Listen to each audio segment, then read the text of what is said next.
Well, hey family, this is Darlene.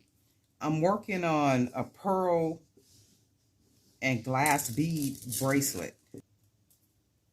So I want to see how they're gonna turn out. And I'm sure pretty because pearl is a really pretty stone. Not stone, but bead. And then I'm gonna match them with these glass floral print beads. See what we get.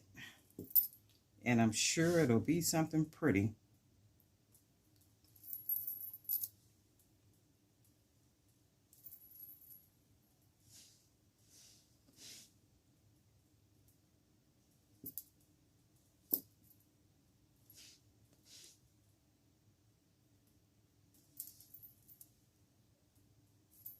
Oops. Butterfingers. Okay, so I'll keep beading with the white color beads to begin with, and then just see how this works out. And then already I know what I don't like. Oh, well, maybe I do. Well, no, I already don't like the gold pieces on there. So for me, I can kind of visualize and see what the bracelet would look like with the gold pieces, and I don't like them. So I try to make habit of that if I'm looking at it as I make it, and I'll be like, I don't like the way that looks. I'll just go ahead and take it off because I don't want to finish the whole project and then have to go back, like undo it. I'm like, okay, well, no, I didn't like that when I first started it. So why did I even keep doing it? So I've learned to just, if you don't like the way it looks, take it off. And that's generally what I do. And see, I like the way that looks. Just how all the beads are just kind of married together without that interruption of that gold bead. So I'll just keep stringing them with these pearls. And pearls are really pretty, especially if you got real pearls. I think everybody should have at least one real pearl necklace in their life. Just one pretty. It could be one strand, but just one string of pearls. And see, that's already pretty, just like that. And then I can stack the bracelet with maybe some other bracelets, or it could be worn with maybe even some gold bracelets.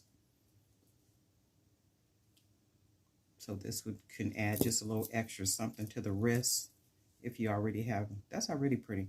If you already have, some couple of gold bracelets on that you wear.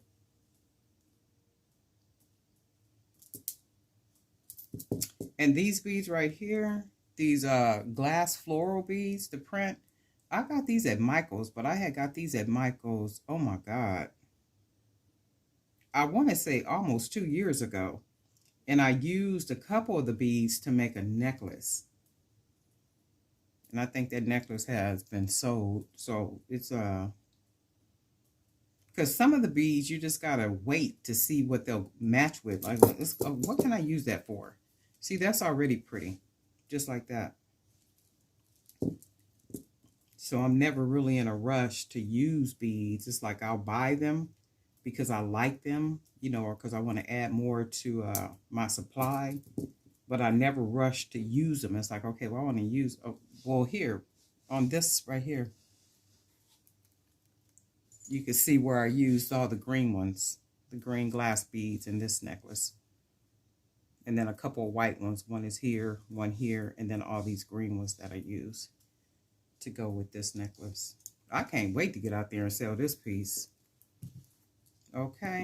It's just something about when people are all around your table and they oohing and they eyeing and they're just in amazement. That is the most coolest thing ever. Where people are just admiring what you do with your hands. Like you sit and you consume some of your time with making you know, with making things, and then you get out there and people are really appreciative about what you make so much to where they buy it. That's pretty. And see, that's a pretty bracelet with the pearls. That's really, really pretty. That's really pretty. So I think I'm going to just leave it like this, but I need, let's see, like one, maybe something. I might have to close it off with a gold piece. Let's see, just so I can have that big piece at the end.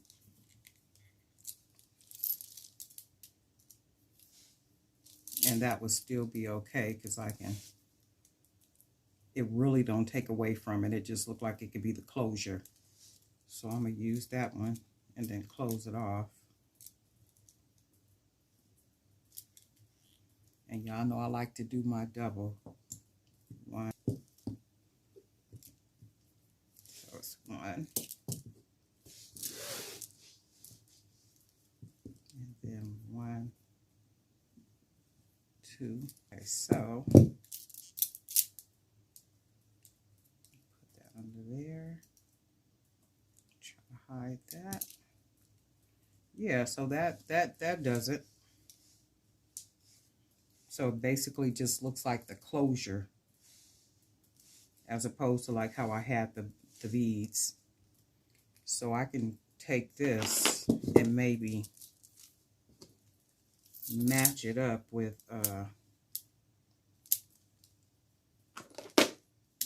another bracelet or two.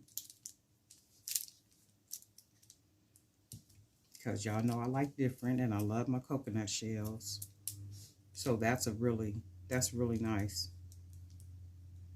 You know, or even if there's some different bracelets, like I said, I could see this bracelet paired with some gold bracelets. Like if you got gold bracelets or even gold bangles or some other colored bracelets you could stack it with.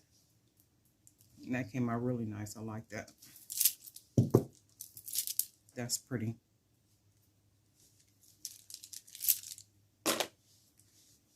That's really pretty. Just the color and stuff. And then it could just be worn by itself, or, you know, with another little set of pearls. I might even do that just to see what it looks like. And if it's pretty enough, I'll sell it as a set. So like those small pearls that I have, and I'll just use a little ivory color pearls and then make two small ones, maybe one on this side, one on the other side, and then maybe even add some charms to it. So if I do that, I'll come back and show you guys in a video. But I love the way this came out. This is really pretty. Just some pearl beads, a couple of metal spacers, and then these real nice glass beads with our little gold tone spacer. That's pretty. And then I was going to say, can you imagine when you're out selling, and this is not how I set my earrings up, but if you are out and you happen to see somebody's table and you see earrings like these, just all, you know, there's just lots of them just everywhere. The first thing I know I would do is go to their table. And I would go to their table because of the uniqueness of the jewelry, you know, and it's just something about it when you see it all together. You know, when you see it together like that, it's really nice. It's almost like, I don't know which one to pick. And I get that a lot, like when I'm out selling. And women will be like, I don't know which one to get. What I'll do is I have the little jewelry boxes. I think I showed you guys those before. So I have the jewelry boxes, the little black jewelry boxes.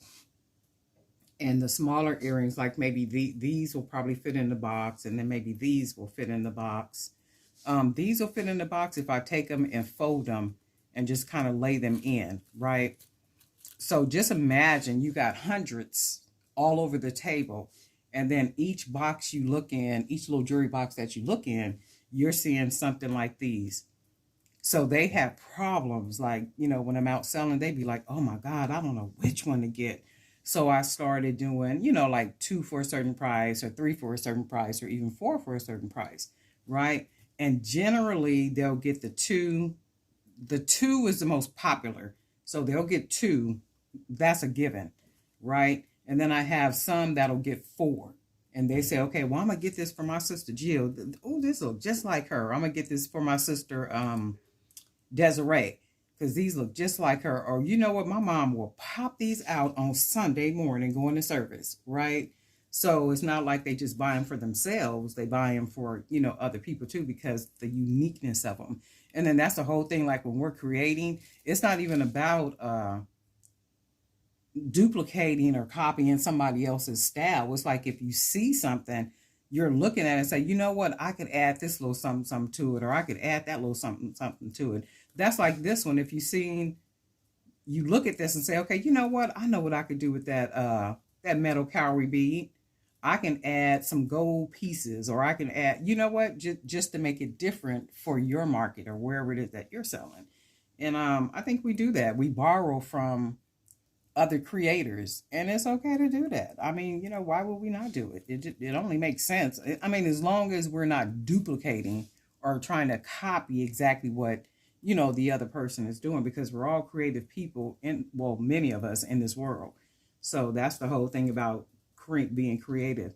And then think about it, like with all the major corporations and stuff, they copy all day long. And you know, they'll take somebody's, and I've even heard about Amazon duplicating people's businesses. Like if they come to Amazon, or even like venture capitalists or people, like you go to them with an idea and they say, oh, well, no, the idea is not something that we think, you know, is a good fit for us. And then you look up, in that same business that you presented to a major corporation that has millions and billions of dollars, has literally created a business from your idea. You know, people do it all the time. And then can you imagine, like with Shark Tank, when people go on to Shark Tank, can you imagine once you expose your business idea, it's just up for grabs. And my whole thing is, and I think I had talked about this yesterday when we were talking about, well, when I was talking about, because y'all know I'm always talking. And I'm not really a big talker, but I will talk about things, if that makes sense. Okay, but if you think about it, when I have conversations with people and somebody will say, that's like when I said in the other video, you thinking about, well, I'm thinking about doing my channel. I'm thinking about, well, no, don't think about it. Or even if you have an idea, you know what, I was thinking about doing baby onesies and then painting pictures on them, and, you know, with and then, or like sewing on patches and making it like a patchwork onesie. Or when you put that out into the universe like that, that's energy. That's a creative vibe, right? So if you don't operate in that creative energy, you will look up and you'll say, you know what, I was thinking about doing that. That's the same thing I was thinking about doing it. But you didn't do it, but you put the energy out there, you put that vibe out there, and somebody more creative caught that vibe. And when you look up, they're doing it. You'd be like, man, I was thinking about doing that. Well, you can't just think about doing that. You have to do that. So whatsoever a man thinks in his mind, therefore he is, right? So if you think in it, you are it. The whole thing about it is you have to take action to do it. To make some bracelets, because I got a couple of requests about bracelets. It's like, can you make more bracelets? So, but that's it. This is really nice. I like this. They came out really nice. Really nice. All right, y'all. Darlene Knight for Jewelry by BDK. Find your creative place, then live there. We'll talk soon.